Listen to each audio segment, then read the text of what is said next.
Welcome back to No Man's Sky, everyone. Jason here, and this is our beginner's guide to No Man's Sky in 2024.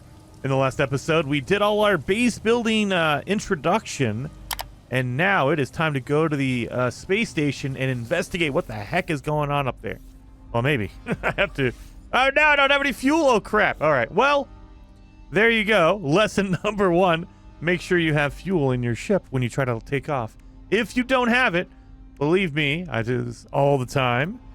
Make sure you have some building blocks. So, if you want to build like your Starship launch fuel, you'll notice we need dihydrogen and metal plating. Now, there's a cool feature in No Man's Sky for some of the more advanced blueprints, the more advanced things that you can build. There's going to be multiple steps to it. So, if you highlight your, like, in this case, Starship launch fuel, we need to make a whole bunch of stuff, but we don't know what they are. So, if you press X if you're on Xbox or square if you're on PlayStation, it'll bring up your tree on what you need to make. So we need our dihydrogen, but we also need a metal plating. But how do you make a metal plating? Well, you need 50 ferrite dust. So it'll bring up this big tree, and there's some things in No Man's Sky that'll take like 10 steps. This is only a couple steps, so this is pretty easy, but later on, it gets really complicated, and even I forget stuff. So I will bring up this tree a lot just to make sure I remember, oh yeah, I need metal plating and I need dihydrogen. So let's make the metal plating. You can do it right in the tree. And now we have our one metal plating and our dihydrogen. We can make our launch fuel. So there you are. We got it all done. Easy peasy. Let's use that. Now we have 100% fuel. Let's go to this space station. Now, seriously, I'm not even joking. I use that a lot whenever I'm building stuff in No Man's Sky, because there's a lot of times I haven't built something in a long time, and I forget, like, oh yeah, how do I do that? What the heck? You just pull that tree up. It is really, really easy. It's really, really simple. So let's pulse drive over to the space station. Oh, and as we're going along, I always, I'm crazy. You guys don't have to do this, but I like to adjust all of my inventory. So I'll put it where it needs to be. I need everything where it needs to be. Open up those crystals. We got some dihydrogen out of that. So we're doing pretty good. Okay, we got all that stuff good. So now let's go into the space station. Now, the first time you go into the space station, you get this cool music. So I'm going to pump it up here real fast for you. You won't get it after that, but first time is always awesome.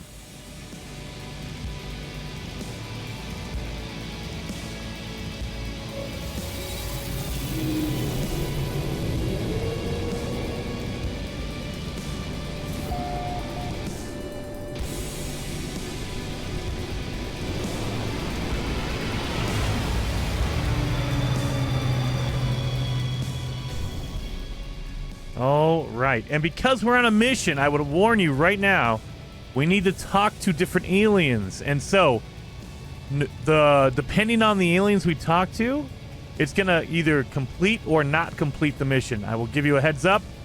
The aliens that are the marketplace, they are not gonna be ones you want to talk to. You want to talk to some random ones, because, like the other traders, the market.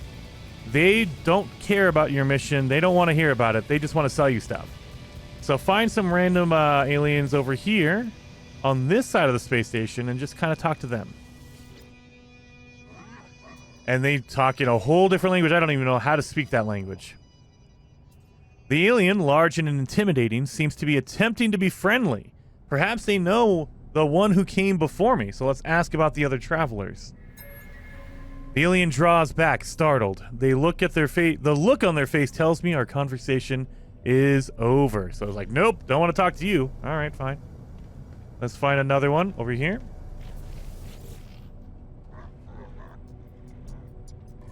Another one. We don't know the language here. The life form puffs themselves up as I approach, making the most of their impressive size. Perhaps they might recognize the signal mentioned by the base computer. Well, let's ask about 16. Hearing the code seems to cause the life form to shrink. A look of fear crosses their face. And then, in an instant, the fear passes. They look at me strangely, but say nothing more. What the heck is going on here? Let's talk to this guy.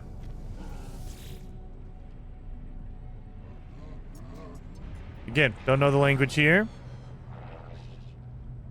Despite their size, the alien does not seem aggressive. But when I blink, I see that same red light that stared at me at the distress beacon. Uh-oh. What is 16? We are watching you, traveler friend.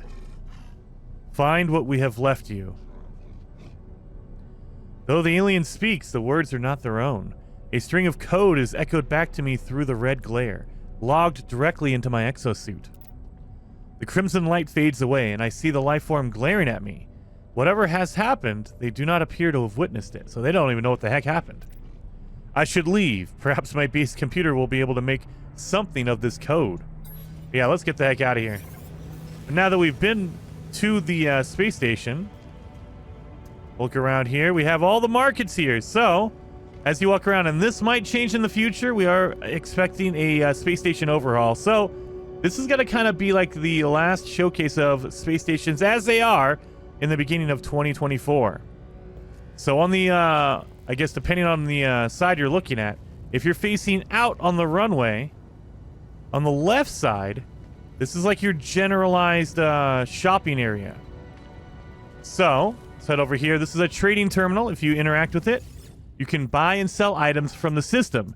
Now, these prices are based on the system you're in. If you're in a really good economy, the prices are going to be different than if you're in a really bad economy. But if you look at it, you look at the name of the item right here, and then the price.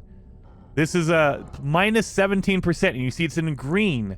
That means it's 17% lower price compared to other systems, like the average system.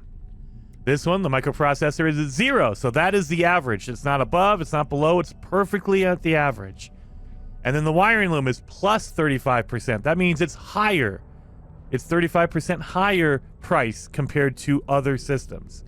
And this is going to, again, it'll change depending on the system you're in. You'll find some systems that have really good prices and some that do not. So, I mean, we're looking through here for anything good. Oh, yeah, we can also sell items. So, we're right here. We're buying all the stuff from the terminal. But you don't have to just buy. You can sell it as well. So, go over here and select at the top of the menu, sell. And now you can sell anything that you have in your inventory if you don't want it. Anything. So, be careful. You don't want to sell all the good stuff that you're going to need later on. But if you picked up anything that is like, yeah, you know, I don't really need that, or I don't need as much of that, you can sell it here. And then the last thing I will say is at the top of the screen, you see how it says Exosuit Inventory?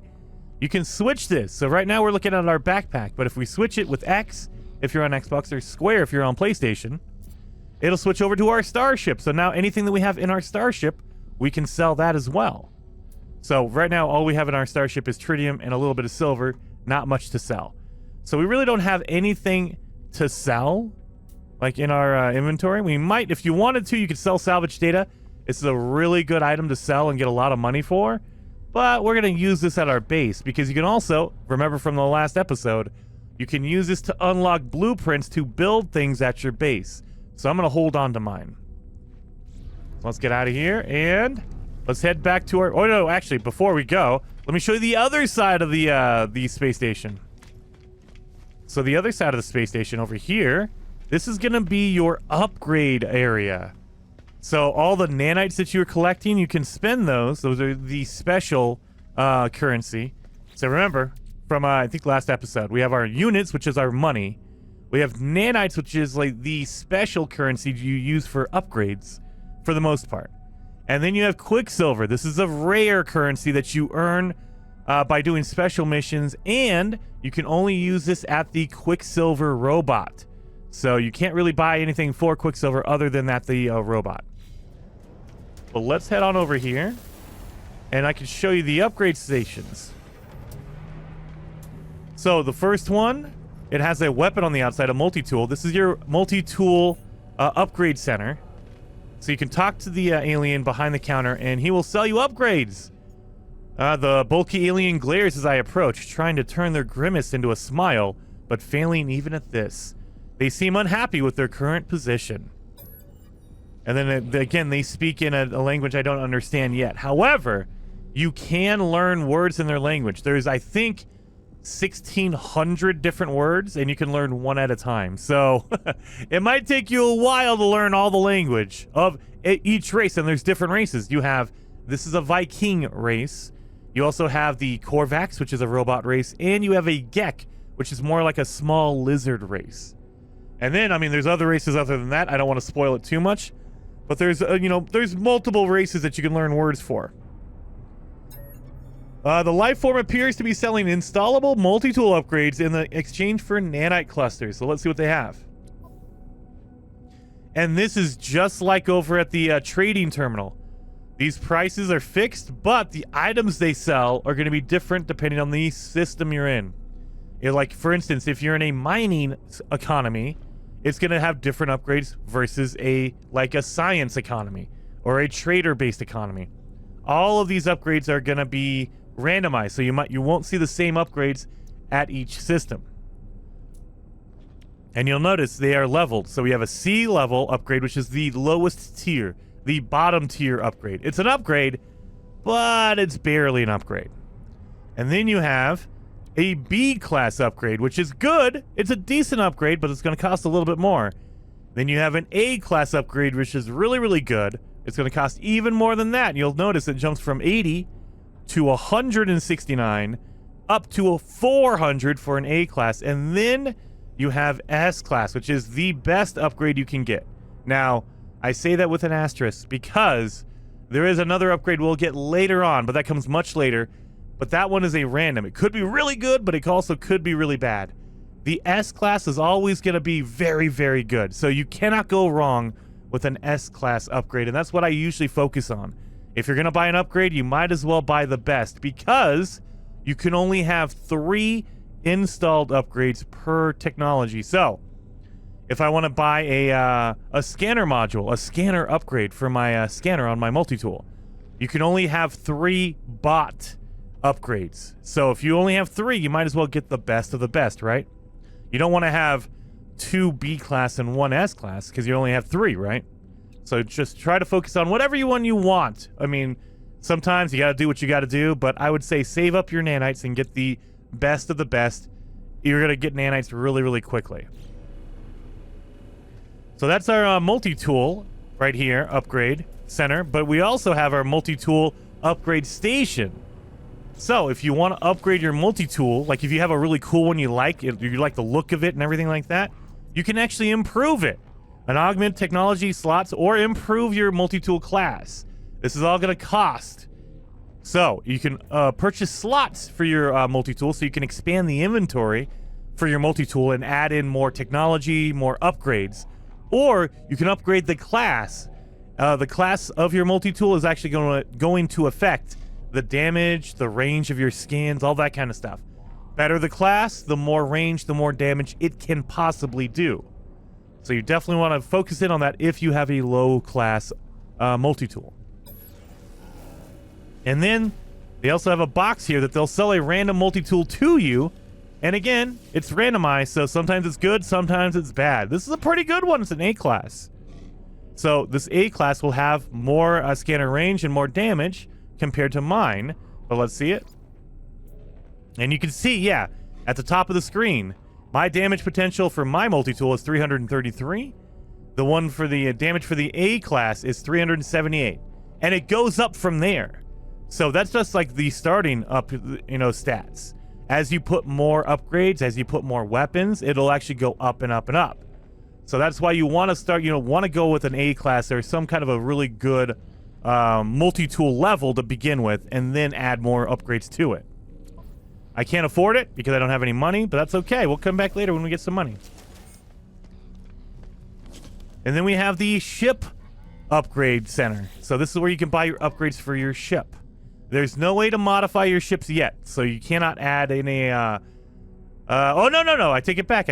You can, but you cannot customize it, meaning you can't change the colors, but we can upgrade our ships. We'll talk about that in a second. Let's upgrade our modules, but again, same thing as the multi-tools. You have your C class, which are the lowest tier. You have your B, you have your A's. Oh, there's no A's on this one. Oh, there they are. There they are. But again, all the upgrades are randomized, and you won't see some upgrades here. So you're not going to find all the upgrades in one shop. You're going to have to go to different space stations in order to find all the different upgrades. There we go. So there might be like some kind of special weapon that you would like, but maybe this specific space station doesn't sell upgrades for it. You'd have to go to another space station to find upgrades for that weapon. And then we have our Exocraft upgrade station. So this is the vehicles that you can get on the planets. Well, we haven't done any of that yet, but we will run into that. These are upgrades for your vehicles. You have a lot of land vehicles you can use as you're traveling around the planet, so you don't even have to walk around on foot. You can just jump into a vehicle and drive around. And again, same thing, C, B, A, and S. And they're all going to be different prices and randomized. So sometimes you'll just find one S-Class upgrade, and you're like, man, I got to go to another station, that way I can find an S-Class Minotaur Bay, Minotaur Cannon. I need to find an S-Class, but if they don't sell it here, I have to go to another one.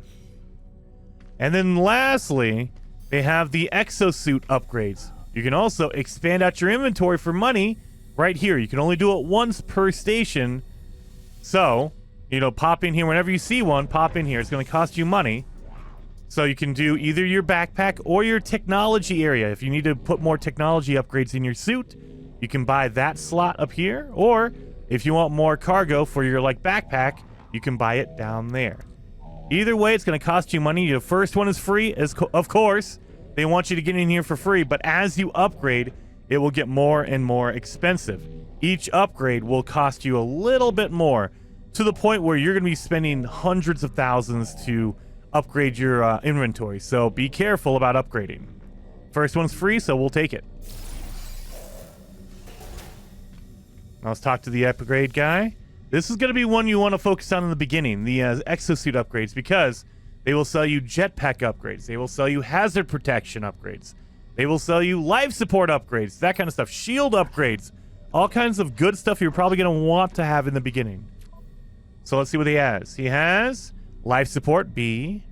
There's no S classes I can see here. Oh, wait a minute. We have there's different levels and different types of hazard protections as well. So we got thermal for cold. So this will protect me only against cold temperatures when we're on a cold planet. We also have radiation. This will protect us against radiation module or temperatures, or I guess radiation illness when you're on a planet. I wanted to say temperature. I don't know why my gut says temperature, but it'll protect you from radiation on a planet. But that's only what it's good for. If you're on a cold planet, your radiation protection is not going to help you at all because there's no radiation there. We have a toxic one. Oh, we have a shield module. So this will give you higher shield so you can take more damage. It will also increase your life. That way you have more health on your character. So you want a shield module. We can't afford anything there, so we're good.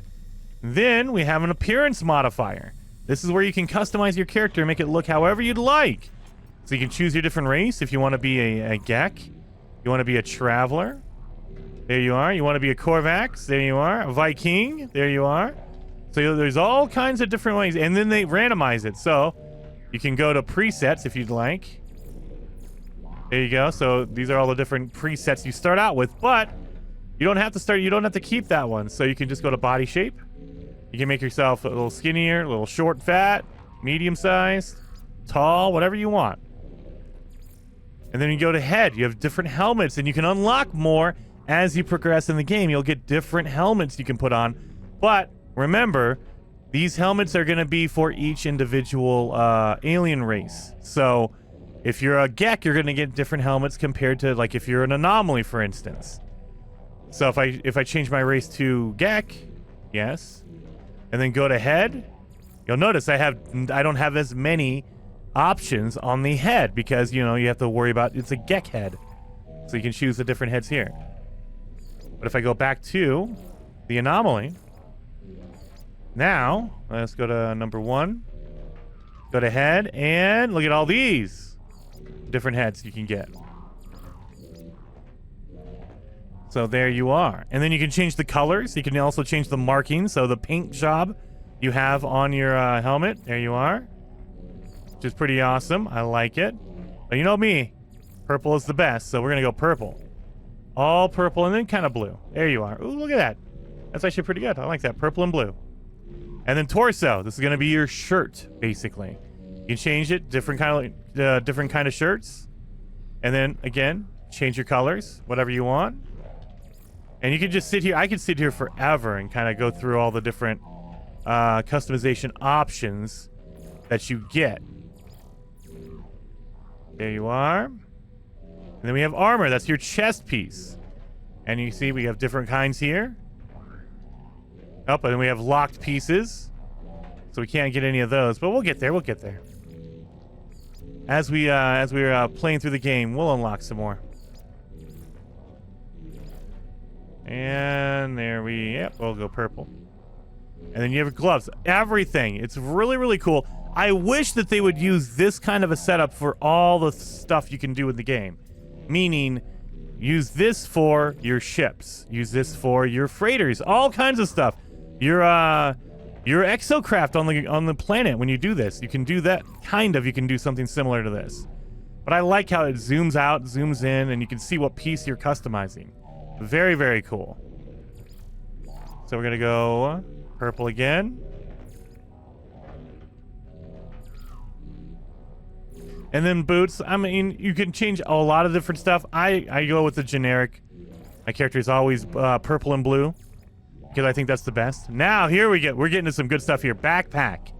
This is your jetpack. What it looks like. We have a whole bunch of different jetpacks, and these are all the same for every race. So I shouldn't say that. Some races can have a little bit more options, but in general, you'll get a lot of the same stuff. We have different color jetpack trails, so the fire that comes out of your jetpack you can customize, but you have to unlock it. And we also have our backpack style. We have different kind of jetpacks as well. Can't see them because they're all locked, but we'll learn them eventually.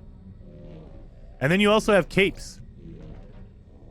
So if you want a cape, you can run around with a cape on, which I love. And there's different kind of capes once you've earned them and unlocked them.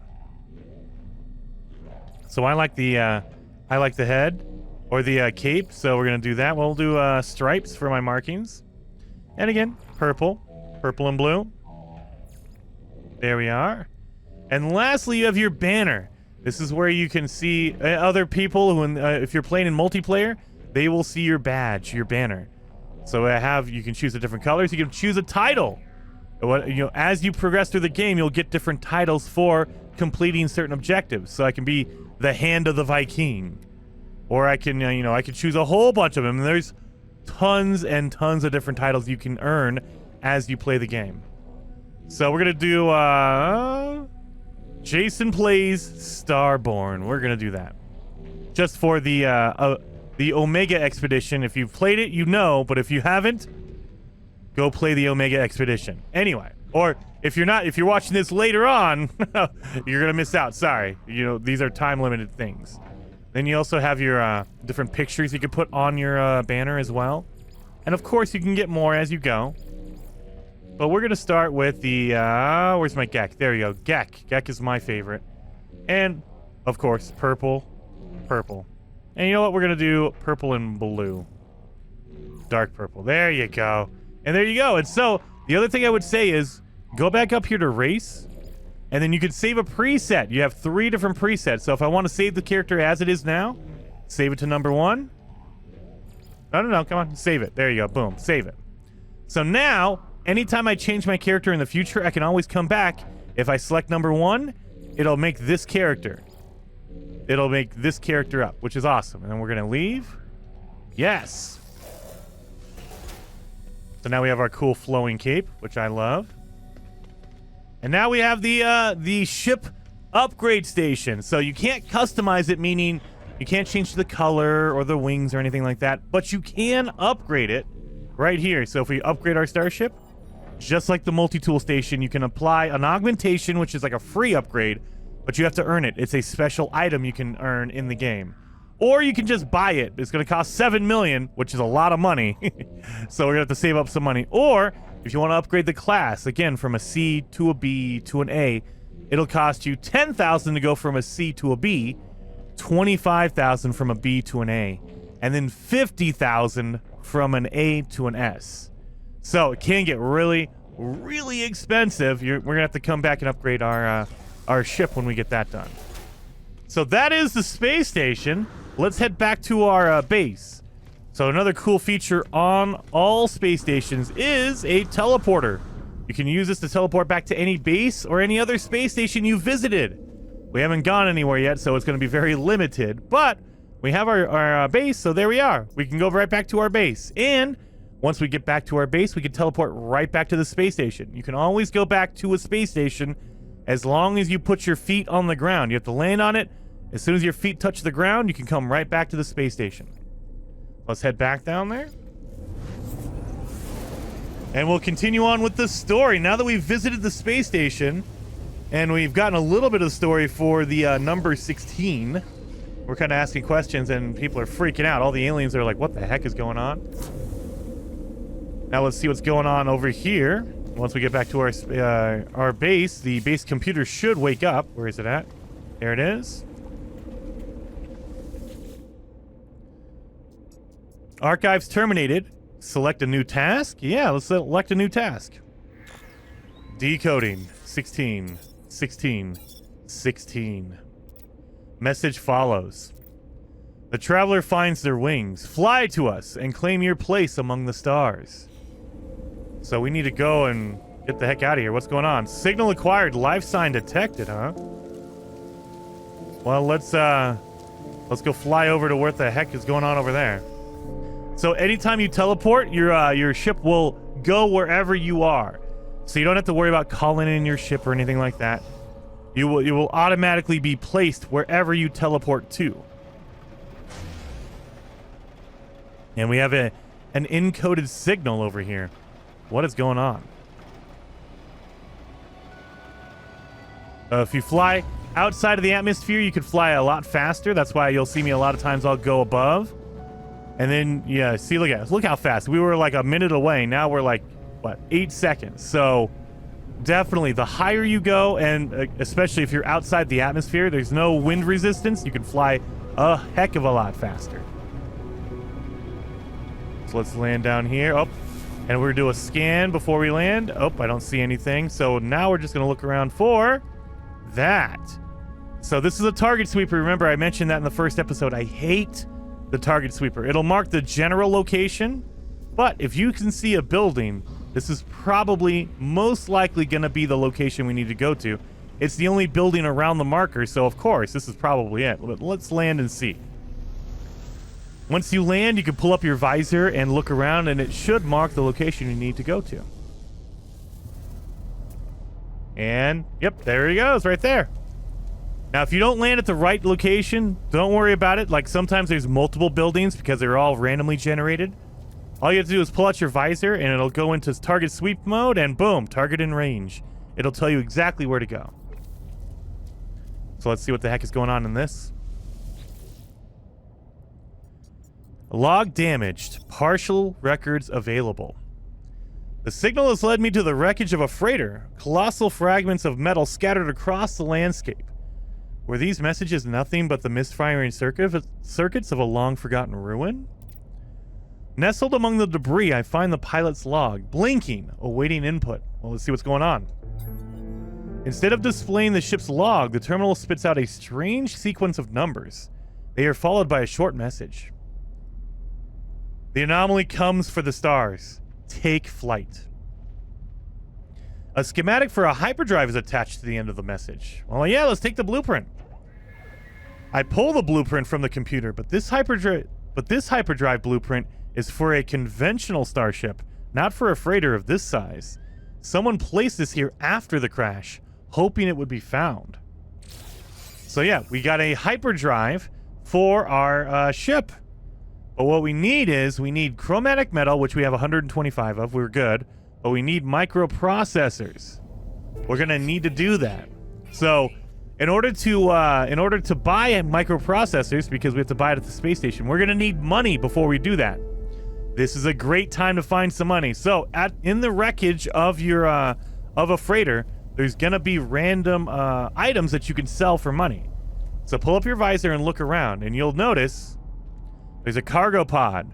There's cargo pods all over the place. So these are cargo pods from the freighter. So if you unbury them and you open them, you'll find items in them.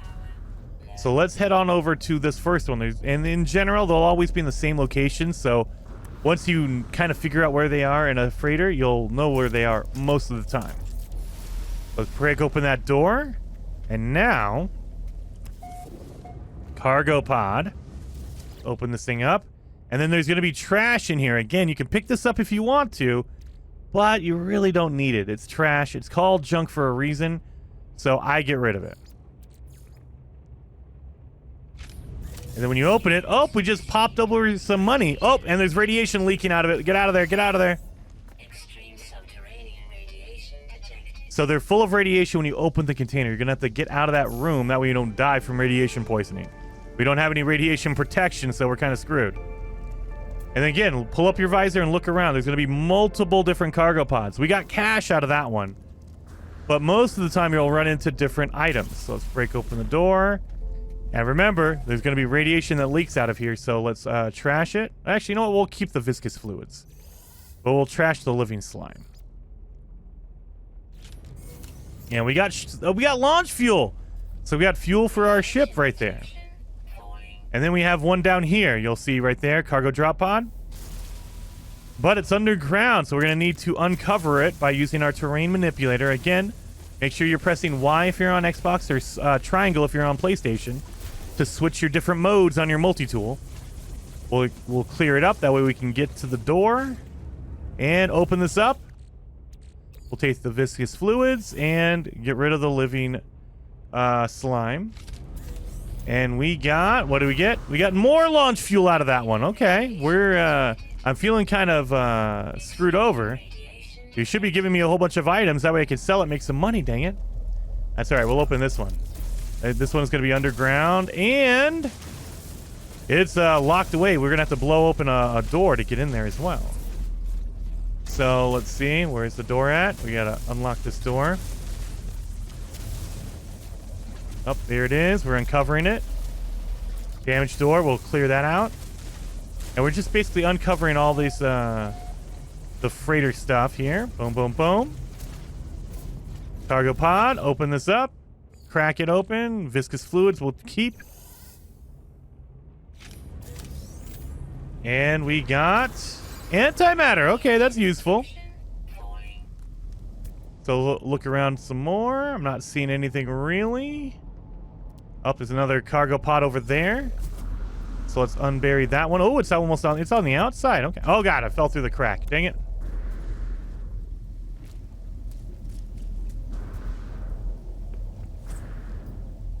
Let's get over here and crack this open. Let's see what we get out of this cargo pod. Viscous fluids. And we got, oh, antimatter housing. Okay, so we got antimatter and an antimatter housing. That's going to be important for later on. You definitely want to keep those items. But we still haven't gotten anything important to build our hyperdrive. That's okay, though. Let's jump in our ship. And now it'll be blinking if you go into your inventory for your ship, because it wants you to build a hyperdrive upgrade. So let's build a hyperdrive. Again, it's going to need 125 chromatic metal and 5 microprocessors. So we have the metal, we have the chromatic metal. Let's install that. But we don't have the what's it called, the microprocessors. So what we need to do is we need to find some more money. So a way to do that is find rare items, but we have some items to sell. Remember, we can sell items. So we have these salvage data that's going to make us $260,000 or units. So let's head over to the space station. We need to buy some microprocessors, but we also need to sell all of this salvage data. That way we can make that money. Organize my inventory yet again. I know, I'm crazy, but I got to do it. Oh, not that one. So I'm just readjusting my inventory here. I know. We can put our Starship launch fuel that we got. We'll put that on our Starship since that's where it goes anyway, right? All right, we're at the space station. Let's get in here. And the bottom right-hand side, you'll see the toolbox or the tip box, the bottom right-hand corner of your screen. It tells you what you need for the mission that you're currently on. I need to make $137,000 to buy our microprocessors, but I only have $82,000. So you can kind of have a rough idea of what you need to do. So let's, come on. We're going to head over here to the terminal.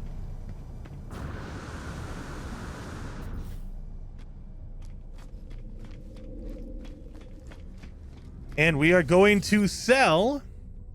So go to sell, the sell option in this menu, and we're going to sell our salvage data. We can always unbury this. There's salvage data, buried technology everywhere. So we can sell this now and make some more later on. But now we need to buy the green microprocessors right here. So let's buy 5 of them. Remember, you need 5. And now we're all set. We can make our hyperdrive. So let's jump in our ship and we can make some, we can finalize the hyperdrive now that we have all the materials and we need to make it. So go to our hyperdrive, install, microprocessors 5, pop it in, and now we're good. But the problem is we don't have any fuel. There's no fuel in that hyperdrive. So how the heck are we going to fill this?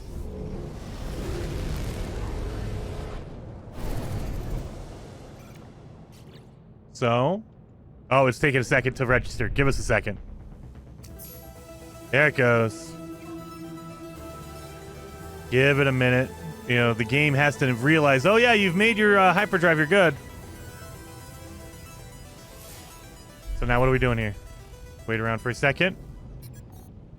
And here it goes. Bum, bum, bum. Come on. There it goes. Auto diagnostic report. Hyperdrive successfully installed. Hyperdrive fuel status empty. My hyperdrive is complete. Perhaps I really will find answers out there amidst the stars. But without warp cells, I will be going nowhere. I need to find a source of antimatter. So now we're tuning our scanner to find antimatter. So now our scanner is tuned. We need to scan for a location. Antimatter trace detected. Target is locked. So now we found a location for it, and it'll mark it for us. It's gonna be over here on this planet over here. We have not been here yet. This is a cabled planet, so this is a Anomaly Planet, which is nice. Let's head over to the Antimatter Trace. Our fuel is about to be over on our pulse engine, so we need to refuel it with tritium. Again, remember, the quick menu is your friend. Down on your D-pad, you can do a lot from this quick menu. So definitely remember that quick menu is there.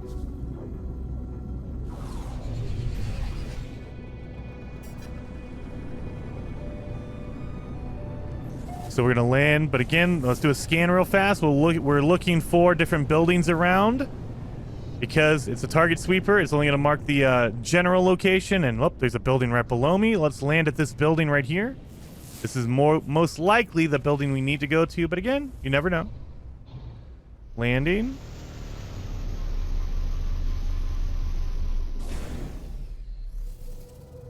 Now, one thing you want to do on every planet you go to, but especially an anomaly planet, whenever you see a really strange planet like this, look around, because there should be an animal here. Let's scan the animal. There we are. That's a weird looking animal. A weepany. But the way you can tell that this is an anomaly planet is if you go into your pause menu, you have a discovery tab. So this is everything you've scanned and discovered. When you go here, if you're on a planet, it will tell you everything about that planet. But you can also back out. If you press B, if you're on Xbox, or O, if you're on PlayStation, it'll back out to the system. So now this is all the planets in this system that I'm in. And you can also back out even more and go to different systems. But because we've only been to one system, you can't really do that. But if you highlight the planet you're on, and you see you have flora, which is all your plants, fauna, which is all your animals, and minerals, which is all the minerals on the planet. These are all the items on this planet. But as fauna, you see one of one. There's only one animal on this entire planet. That's how you know it's an exotic or an anomaly planet. But the benefit is when you scan all the animals on one planet, you get a bonus. So I'm only going to get 250 nanites because there's only one animal on this planet. The more animals you have, the more reward you get. You can get like 1,000 or 2,000 nanites by scanning all the animals on a planet. But that's for like a planet that has like 10 animals or 12 animals. So the harder it is, the higher the reward you get for doing it. I like doing the anomaly planets because it's really, really easy. It's very, very easy and fast. And you get your 250 nanites. And if you want to, you can always rename it and upload it to the server. So when anyone else comes here, they'll see, like, what am I going to rename this? I'm going to name this one Bali. We're going to name him Bali. So now, anytime someone comes to this exact planet, they'll know that I discovered it and I named it Bali. So this animal's named Bali. Anytime anyone comes here, whenever they look at that animal, it'll say Bali on it, and Jason Plays found it, which is really, really awesome. So let's come in here and see what the heck is going on when it comes to discovering my antimatter. Oh, we need to recharge my life support. Thank you. Naturalist, we discovered all species on one planet. The Anomaly Planets count. So there are different milestones you get as you, we're basically... like achievements you get in No Man's Sky for doing things. You press pause to go into your pause menu. You go to your catalog and guide menu, and you'll notice there is a whole bunch of different menus here. Anytime you get lost, you can say, hey, materials, let me look at my materials. It'll give you a list of all the materials in the game, or I should say everything you have found. Because I have a main save and I've played for thousands of hours, I've found almost everything in the game, so everything's going to be unlocked. Your menu is probably going to have a lot of empty, like, gaps in it because you haven't found all this stuff yet. So if you go to, like, raw, exotic materials. Oh, I have a gap right here. You'll see that. You'll see a lot of these, like, grayed out with question marks on it because you have not found it yet. But when you do, it'll show up in this list. You can find all the stuff in here. But what we're looking for is milestones. On the bottom left, you'll see journey milestones. You click on one of those, it'll take you to your milestones menu. And there's milestones for exploration, survival, previous expeditions, if you do the expeditions. And then you have your aliens in the game. So you'll have milestones for the Gek, for the Viking, for the Korvax. A lot of different stuff going on here. A lot of information to take in. I would highly, highly recommend going through some of these menus and looking at it. But like if we go to the survival milestone, you'll notice like we have a units acquired milestone. So how much money you make in the game. They have the on-foot exploration. So how much you've walked in the game. Ships destroyed, sentinels destroyed. You have milestones for all this stuff. Exploration ones. This is what we just got. Planetary zoology. Scanning all the planet or all the animals on a single planet. You will increase that milestone. We have a level 1 because we've scanned all the animals on one planet. So very, very cool. I would highly suggest going to the pause menu and kind of looking around in those menus, kind of get an idea for what you're looking for and what you can do in No Man's Sky. Oh, we have a marker here, abandoned terminal. Let's remove the junk out of here. And then we have terminal online, selecting key. Decrypting. Success. The terminal is clogged with an unnerving pulsating slime. Nevertheless, it appears to function. As I touch the input panel, the alien substance reacts violently. I make note not to avoid getting closer. Yeah, I don't want to touch that stuff. The device opens, revealing a single unblinking crimson eye. It prints out a blueprint for antimatter, accompanied by a strange message. Well, let's take that blueprint and read the message. You will find us when the time is right. 16, repeated over and over. So now we've learned how to make our own antimatter.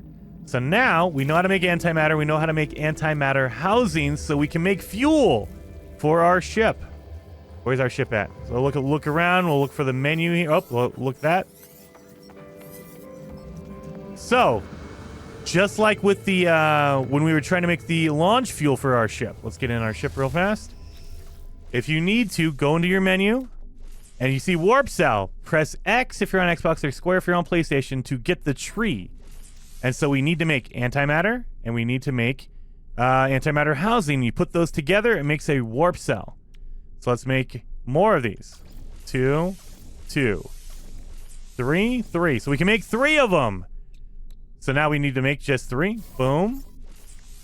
And if it kicks you out like that, that's totally fine. You can just hover over an object, and if you are allowed to make more of it, look at that. It says press X to craft more. And so I can do that. Or if you're on PlayStation, it'll say square to craft more. 2, 3. So we have 3 warp cells. Let's pop that in our hyperdrive. And so now our hyperdrive is fueled up to 75%. It takes 4 warp cells to fill it up to 100%. Just keep that in mind. It's going to take different levels depending on your hyperdrive. So like for instance, our launch fuel, it only takes 1 to fill that one up. But for our hyperdrive, it takes 4. It just depends on the level of material you're using. Later on, we'll get different blueprints to get different warp cells that'll actually fill it up even faster. So don't worry about that yet. That's way far in the distance in the later on in the game. So hopefully you guys liked the video. If you did, hit that like button, and I will see you in the next one where we get in our ship and we leave the system. So I will see you guys then.